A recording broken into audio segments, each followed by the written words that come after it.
మంచో చెడో తిరుమల శ్రీవారి పవిత్ర లడ్డూ ప్రసాదంలో వినియోగించే నెయ్యి కల్తీ అయిందన్న ఆరోపణలు వచ్చాయి. వీటిలో నిజానిజాలు నిగ్గు తేల్చేందుకు సుప్రీంకోర్టు ప్రత్యేక దర్యాప్తు బృందాన్ని ఏర్పాటు చేసింది. ఈ బృందం పని ప్రారంభించనుంది. అయితే ఇప్పుడు తిరుమలకు సంబంధించి సరికొత్త డిమాండ్ తెర మీదకు వచ్చింది. అదే తిరుమల శ్రీవారికి సొంతంగా ప్రత్యేక డైరీ ఏర్పాటు చేయాలని. దీనిని తొలుత బీసీవై పార్టీ నాయకుడు బోడె రామచంద్ర యాదవ్ తెర మీదకు తెచ్చారు. తానే స్వయంగా 10,000 గోవులు ఇస్తానని, అదే సమయంలో దాతల నుంచి 1,00,000 గోవులను సేకరిస్తానని చెప్పారు.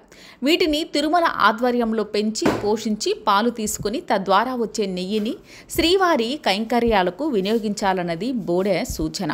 ఇది చక్కని ఆలోచనగా సోషల్ మీడియాలోనూ మార్కులు పడుతున్నాయి. మేధావులు కూడా ఇదే చెబుతున్నారు. శ్రీవారి ఆలయానికి రాష్ట్రంలోనే కాకుండా పొరుగు రాష్ట్రాల్లోనూ అనేక స్థలాలు ఉన్నాయి. అదేవిధంగా బ్యాంకుల్లోనూ 100 కోట్ల రూపాయల డిపాజిట్లు ఉన్నాయి. ఇక భక్తులు రోజు వచ్చే విరాళాలు, నెలకు వివిధ బ్యాంకుల నుంచి డిపాజిట్లపై వచ్చే వడ్డీలు అన్నీ కలుపుకుంటే ఇవి కూడా వందలు, వేల కోట్ల రూపాయల్లోనే ఉన్నాయి. వీటి ద్వారా 1,00,000 గోవులను సమీకరించుకుని ప్రత్యేకంగా తిరుమల శ్రీవారికి డైరీ ఫామ్ను ఏర్పాటు చేస్తే తద్వారా పాలు, పెరుగుతో పాటు నెయ్యిని కూడా తీసుకునేందుకు వెసులుబాటు ఉంటుంది. అయితే దీనికి చేయాల్సిన ఏకైక పని రాష్ట్ర ప్రభుత్వం ఒక తీర్మానం చేసి మంత్రివర్గంలో ఆమోదించుకుని తిరుమలకు పంపడమే. ఈ పని కనుక చంద్రబాబు చేయగలిగితే తిరుమలకు శాశ్వతంగా ఒక ప్రత్యేక డైరీ ఏర్పాటు అవుతుంది.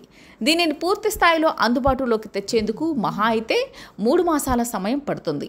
అప్పటి వరకు కాంట్రాక్ట్ను కొనసాగించి తర్వాత తిరుమల డైరీతోనే సరుకులు తీసుకునేందుకు అవకాశం ఉంటుంది. ఎన్నెన్నో లాభాలు. తిరుమల ప్రత్యేకంగా ఒక డైరీని ఏర్పాటు చేసుకుంటే 1,00,000 గోవులు ఆలనా పాలన చూసేందుకు యాదవ సామాజిక వర్గానికి చెందిన యువతకు వేలాది మందికి ఉపాధి కల్పించవచ్చు. అదేవిధంగా మినీ డైరీలను ఏర్పాటు చేసుకుని తిరుమల అవసరాలకు పోగా మిగిలే పాలను విక్రయించుకోవచ్చు. అదేవిధంగా నిత్యం శ్రీవారి భక్తులకు క్యూ లైన్లో ఇచ్చే పాలు, పెరుగన్నం వంటి వాటిని కూడా ఈ డైరీ నుంచే ఉత్పత్తి అయిన పాలు, పెరుగు నుంచి ఇచ్చే సౌలభ్యం ఏర్పడుతుంది. పైగా నెయ్యి అసలు కల్తీ అనే మాట లేకుండా మరింత స్వచ్ఛమైన నెయ్యిని వినియోగించుకునేందుకు అవకాశం సొంతంగానే ఏర్పడుతుంది. దీనికి సహకరించేందుకు దాతలు, మఠాలు, పీఠాలు కూడా ముందుకు వస్తాయి. పైగా చంద్రబాబు హయాంలో శాశ్వత డైరీని ఏర్పాటు చేశారన్న పేరు చిరస్థాయిగా ఉండిపోతుంది. కాబట్టి ఆ దిశగా చంద్రబాబు అడుగులు వేస్తే పేరుకు పేరు, నాణ్యతకు నాణ్యత, ఉపాధికి ఉపాధి అన్నీ లభిస్తాయి అంటున్నారు పరిశీలకులు.